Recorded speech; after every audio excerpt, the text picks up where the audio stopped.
तो 10वीं गणित चैप्टर 8 है, प्रश्नावली 8.2 है और इसका चौथा प्रश्न है। चलिए इस प्रश्न को समझते हैं। प्रश्न है, बताइए कि निम्नलिखित में कौन कौन सत्य है या असत्य हैं, कारण सहित अपने उत्तर की क्या करिए, पुष्टि करिए। तो चलिए फर्स्ट वाला देखते हैं कि ये कथन सत्य है कि असत्य है। तो यहाँ लिखा है साइन ए प्लस बी और साइन ए प्लस साइन बी होता है, ये हमको पता लगाना है।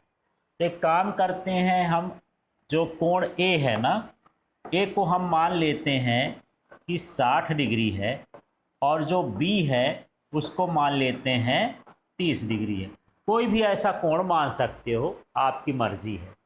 अब यदि मैं यहाँ पर लिखता हूँ LHS में, कहाँ लिख दूँ, LHS में, तो यहाँ क्या लिखा है, साइन ए प्लस बी, ऐसे लिखा है ना। तो इसमें मान रख देता हूँ, साइन ए का मान कितना माने हो, 60 डिग्री, और बी का मान कितना माने हो, 30 डिग्री। ये अपने से ले लेना है कुछ भी मान। ये कितना हो जाएगा, साइन 90 डिग्री। इसका मान कितना हो जाएगा, साइन 90 का मान कितना होता है, 1, तो इसका मान कितना हो गया, 1 हो गया। ठीक, अब हम क्या ले लें इसमें, RHS।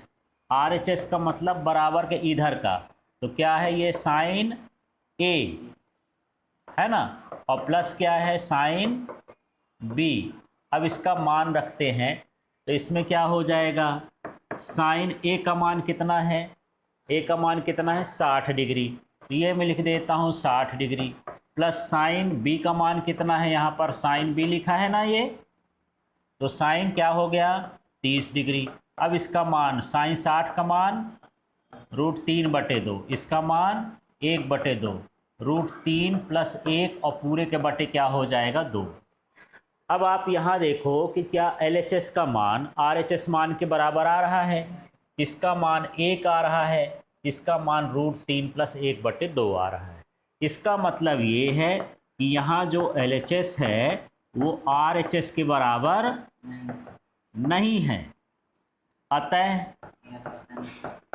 यह कथन कैसा है, असत्य है। इस तरह से सवाल करना है। समझ में आ गया।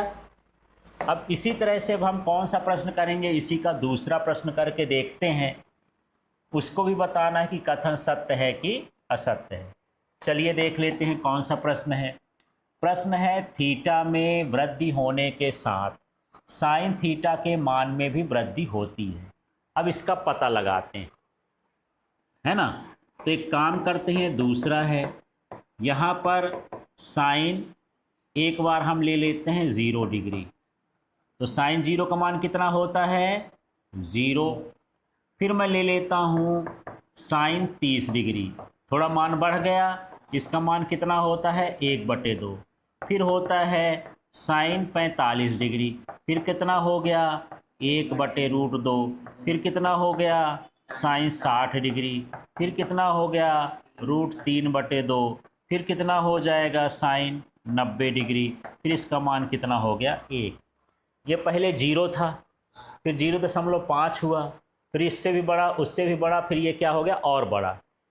तो ये मान क्या हो रहा है, वृद्धि हो रही है। तो यहाँ पर अब देख रहे हैं कि यहाँ पर थीटा में वृद्धि होने पर साइन थीटा का मान क्या होता है, बढ़ता है। तो यह कथन कैसा हो गया, सत्य। तो यहाँ लिख दोगे, अतः यह कथन सत्य है। कितना है आपको करना है। अब चले जाएं किस प्रश्न में, तीसरे नंबर में। चलिए तीसरे नंबर को देखते हैं, क्या कहता है तीसरा नंबर।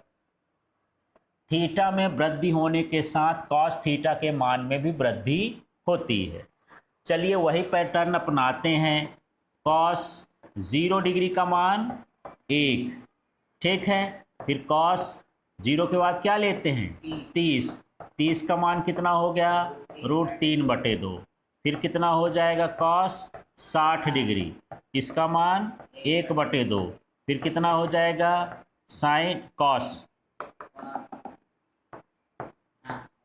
90 डिग्री, इसका मान कितना हो गया, 0।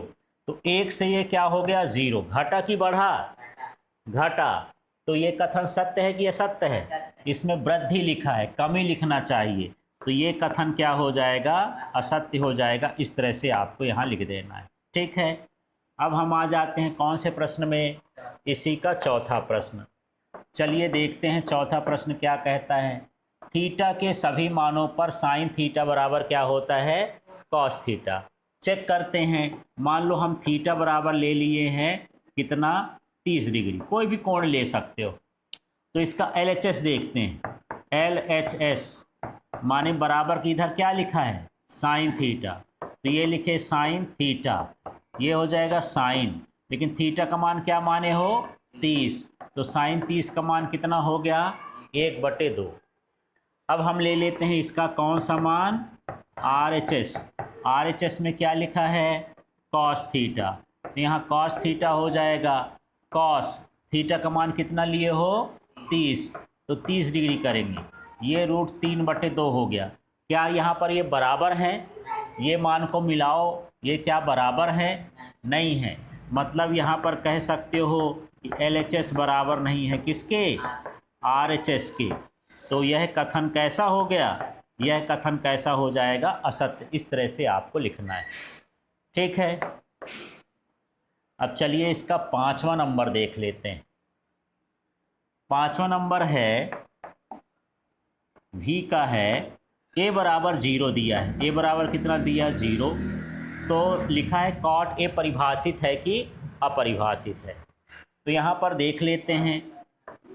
कॉट A परिभाषित नहीं है ना? तो कॉट A बराबर होता है कॉस A हो जाएगा। कॉस A बटे क्या होता है? Sine A। ठीक है, अब यहाँ कॉस A का मान कितना होता है? Cos 0 degree. A का मान 0 दिया है और यहाँ साइन क्या दिया है? 0 डिग्री। कॉस 0 का मान कितना होता है? 1। और यहाँ पर कितना हो गया? 0। तो ये क्या हो गया? अपरिभाषित। ये क्या हो गया? अपरिभाषित, माने परिभाषित नहीं है। तो कथन क्या हो गया? सत्य है। ठीक है, अपरिभाषित का मतलब परिभाषित नहीं है, तो कथन सत्य है। इस तरह से सारे प्रश्न करना है और इनको समझाना भी है कि कैसे कैसे ये सत्य हैं और कैसे कैसे असत्य है।